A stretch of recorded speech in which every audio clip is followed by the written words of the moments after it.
guys, so we're going to read chapter 16 today. The questions are pretty simple. There are two of them. I'm not going to explain the second one because it's pretty self explanatory. The first one, we're talking about integral setting. So we've got two types of settings, integral and background. So, background settings are settings that are mentioned but aren't necessarily the most important. So, in Harry Potter, the Quidditch field is a setting, but it's not the most important one. It's not the integral setting. If they took out the Quidditch field, would they still be able to move along with the storyline? Yeah, they would. They'd have to take out the Quidditch parts, but that's really it. The main storyline stays the same. Now, opposite, an integral setting is a setting that if you took it away, the entire story would be different. So if we took away Hogwarts in Harry Potter, there would be no Harry Potter, right? It is a very integral setting. So when we're reading this, after the first paragraph or so, and I'll pause and let you know when that is, kind of figure out how this place where the boys are at is becoming the integral setting. It started off as a background, but now, and you'll see, it's turning into an integral setting. So, here we go. Chapter 16. It was 110 degrees warmer inside the cabin than outside. It was the 7th of January. Outside, trees were splitting open from the extreme cold and making sounds like gunshots. My breath made a crackling sound when it hit the air. The cold had Deadman Valley in its grip, and its grip felt crushing and malicious. So it was tough, and it seemed mean. 50 degrees below zero, midday, yet we had to go out and make firewood. So that's saying, so Gabe's explaining, it is 50 degrees below zero at noon. That's when it's usually the hottest. So think about it. At the hottest time of the day, it's 50 degrees below zero. That's how insanely cold it is where they're at. 50 below felt to me about twice as cold as 20 below, much more dense and much more penetrating. It hushed the land and took the breath out of it, and us too. It poured right through all the layers we were wearing and into our bones. So that's the end of the first paragraph. Okay? The Northwest Territories, Deadman Valley. That's the integral setting. How did that paragraph kind of set it up to be so important to the storyline? Okay? That's what your question is asking you. Again, if you have questions, come to the office hours, 1:30. That's why I'm there. And yet, we were thinking about leaving the warmth of the cabin. One of those army boxes stuffed full of beaver meat was all that we had left. It wouldn't be much longer until it's over, I thought. It was Raymond who brought up the Yukon. He said, Johnny's letter said the mountain Danae used to spend the winter over. Johnny's letter said the mountain Danae used to spend the winter over on the Yukon side of these mountains. What are you saying? I asked. They spent the winter over there because the animals leave this side and go over there. The people had to follow the animals. That makes sense, I murmured. So what they're going to be doing, they're on one side of the canyon, they need to get onto the Yukon side. So, because that's where all the animals are, and in order to survive, they need the animals. Back when we camped above the falls, Johnny told us there wouldn't be game down here. He knew they all leave. I think his letter tells us the only thing we can do now. You mean hike to the Yukon? We have 2 rifle shells. We could get a moose over there if we're lucky. Where's the Yukon? To the west, he said. Over those mountains. When we get a moose, we'll make a brush teepee right there and spend the rest of the winter. One moose would get us through until the breakup. The Beaver River is right there on the Yukon side. It flows into the Liard. With the moose hide, we can make enough beachy to lash together a raft and float all the way down to the Nahanni Butte. A blizzard pinned us into the cabin for the next 4 days, but we needed the time to get ready for the cold that Raymond said was yet to come. With needles and an awl from the sewing kit and fishing line from the tackle box, mostly with determination, Raymond put together a pair of huge beaver fur mitts for himself from the pelts Johnny had tanned, several of which had survived the Wolverine rampage. While the snow fell, I made hooded face masks for both of us from Johnny's red blanket with openings for eyes, nose, and mouth. Whenever a lull in the storm came along, I went out in the snowshoes and rounded up birch bark for tinder in case we couldn't find any where we were going. Finally, the storm was over. Pulling my cap down over my ears, I joined Raymond outside and latched the door behind me. Deadman Valley, cloaked with deep snow, lay breathless and still. The cottonwoods along the river were all rimmed with frost, and they looked like ghosts of trees. The temperature was back up to 25 degrees below zero. We shoot up. I pulled on my big mitts over my gloves and stepped inside the sled's pull rope. Raymond led, carrying the pack sack and breaking the trail. I threw my weight against the rope and we took off, this time without looking back. We walked into utter silence, and the silence closed behind us as we passed. We decided to stay out of the stream beds as much as we could in order to avoid the places where overflow could be hiding, where the water down in the stream bed had burst up through the ice and lay hidden as slush below the snow. We were going to try to escape the valley by climbing directly for the gap between the Bald Mountain and its nearest neighbor to the southwest. Everything else was too straight up and down. We had to hope that the gap would lead us over the mountains and into the Yukon, where the moose winter. As I trudged forward, I kept saying to myself, "One moose. That's all we need. One moose. Raymond's moose." The new snow had no crust and no bottom to it. Trading off with the toboggan, we waded through it, lifting our legs high to raise the tips of our snowshoes. It cost us a huge expenditure of energy. The temperature dropped and the trees once again started going off like pistol shots. Despite all the protection, my feet ached with the cold, and my fingers too. Oh, bless me. The wind began to blow, searing our chins and noses so they burned and went numb. We stopped and pulled on our masks. I envied the small animals who'd left their tracks atop the snow, squirrels and snowshoe hares, as well as the marten, fox, and lynx that were stalking them.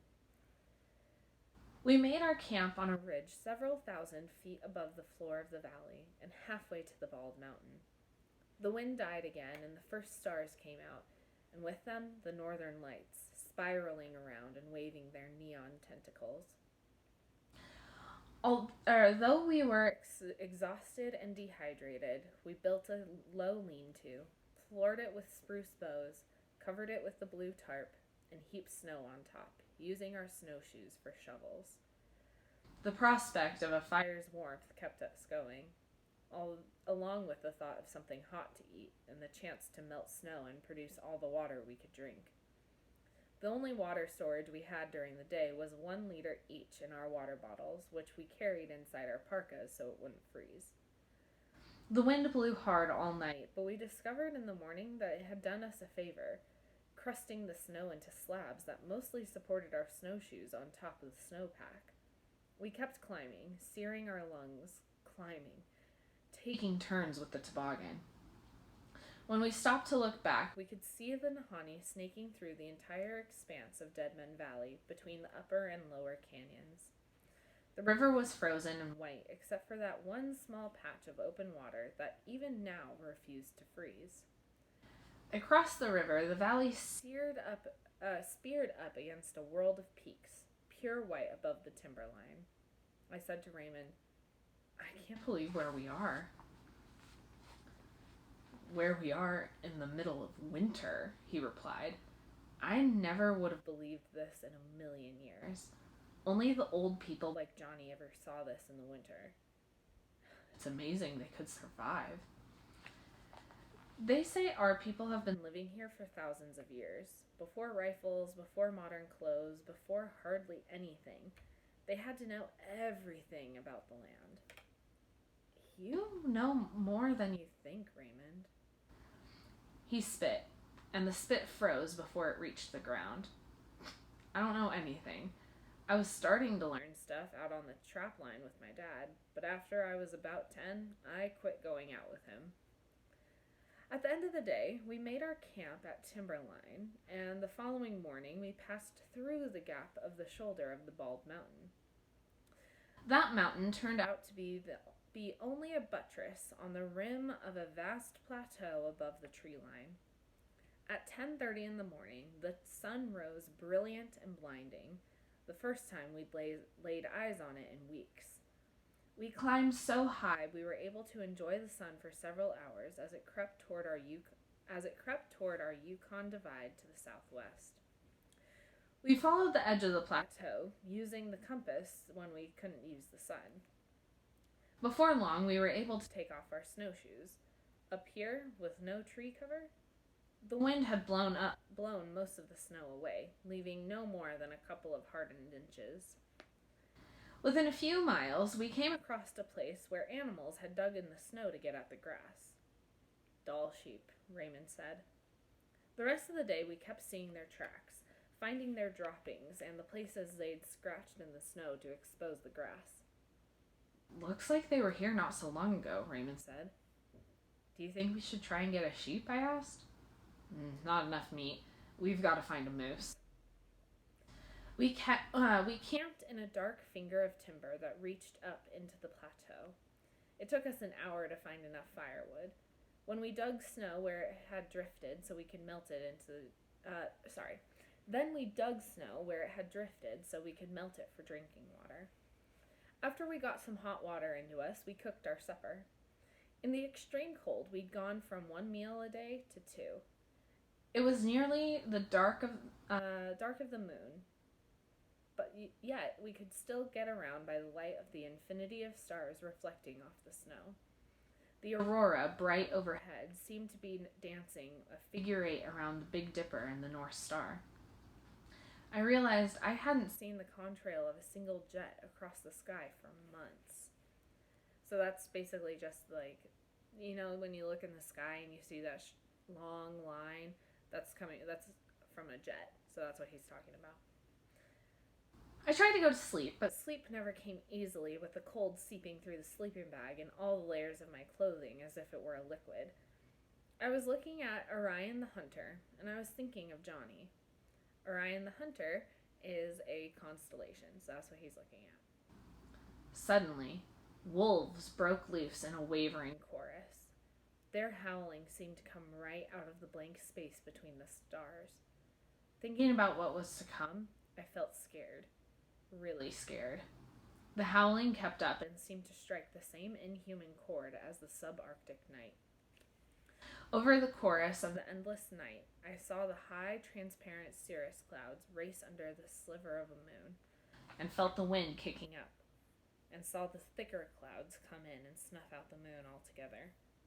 The snow began to fall even before the morning twilight.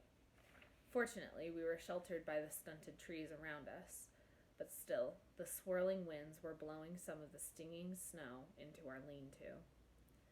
When twilight arrived, the storm only intensified. "Could be a blizzard," Raymond said. That's exactly what it turned out to be, but a better word for it was misery. All that time, in the teeth of the storm, we had to keep scavenging for any kind of wood that would burn. Without the trees, stunted and pitiful as they were, we would have been dead. Our fire seemed to do so little to warm us, but we had to keep melting snow for water, and we had to eat. Our meat was going fast. I kept track of the days on my watch. The 14th of January gave way to the 15th and the 16th. Out on the plateau, just a few feet away from the trees, was an all-white world without references of any kind. Midday on the 16th, the sun came out. Think we should go for it? I asked, all out of patience, but Raymond shook his head. If there's more coming, he said, and it catches us out in the open, we might not even be able to see each other. In another hour, the storm was back. If and when we got going again, I didn't really believe we were going to get a moose. We'd just be slogging our way to oblivion. The blizzard lasted another day. When we finally started out, I put on a good face. Let's go find your moose, I said to Raymond. The look he gave me didn't exactly echo my pretended optimism. Though the new snow was crusted and forgiving for snowshoes, both of us seemed to be drained of the mental stamina it would take to keep us going. We were following the rim of the plateau west and keeping our bearings on the divide in the distance, but it never seemed to get any closer. I felt like a walking dead man, all out of hope and going on reflex. Finally, Raymond quit walking and slumped on the toboggan.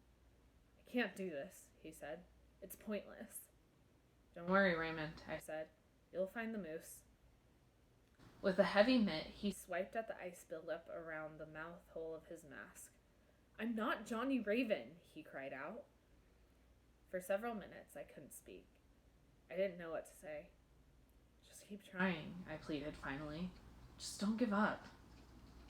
Our meat will never hold out until we get a moose. All I could think of to say was, we have to keep trying. You never even complain.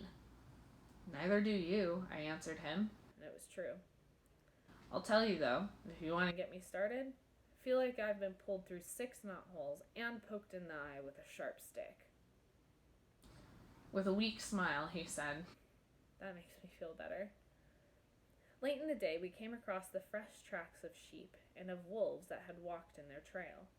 The tracks led down off the rim into a bench pointing back to the east. It's not the direction we're going, Raymond said, but we have to get some more meat.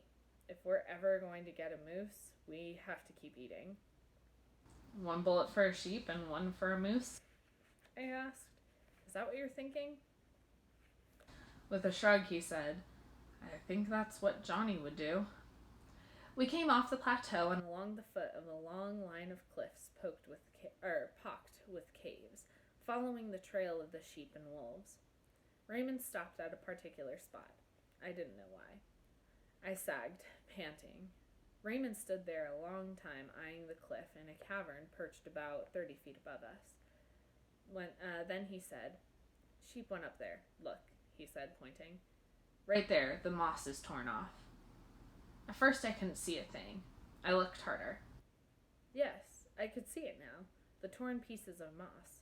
I could even see a few droppings on the route the sheep had taken to get up to the cave. Wolves can't climb that, Raymond said, suddenly intense. That's why the sheep go up there. After the wolves leave, the sheep can come down. But there's a chance some are still up there where we can't see them. Then let's go find out, I said. Raymond climbed first with the rifle. I scrambled up behind him. No sheep in sight. Only an opening 50 feet wide and just as high. There were plenty of droppings, some of them fresh. Sheep had indeed milled around here on the lip of the cave. You were right, I said. The footing was treacherous. The water falling from steeps high above had built up a sheet of solid ice that inclined back toward the inside of the cavern. We inched forward until we could begin to see down into the murkiness. The ice made a continuous slope that suddenly pitched down like a crystal slide to the floor of the cave 20 feet below. I thought I saw something move. I looked again. Standing there, looking up at us from the darkness, was a white sheep. A single white sheep. It was a big ram, quite alive and apparently in good condition, with tremendous curling horns. And that's where we're going to leave it. Are they going to get the sheep? Are they not going to get the sheep? Are they going to find a moose? What is going to happen? Are they going to die? Are they going to make it? Oh my goodness. So, stick with me. I hope you enjoyed that chapter. If you have any questions, let me know. Email me. Otherwise, I will see you guys later. Peace.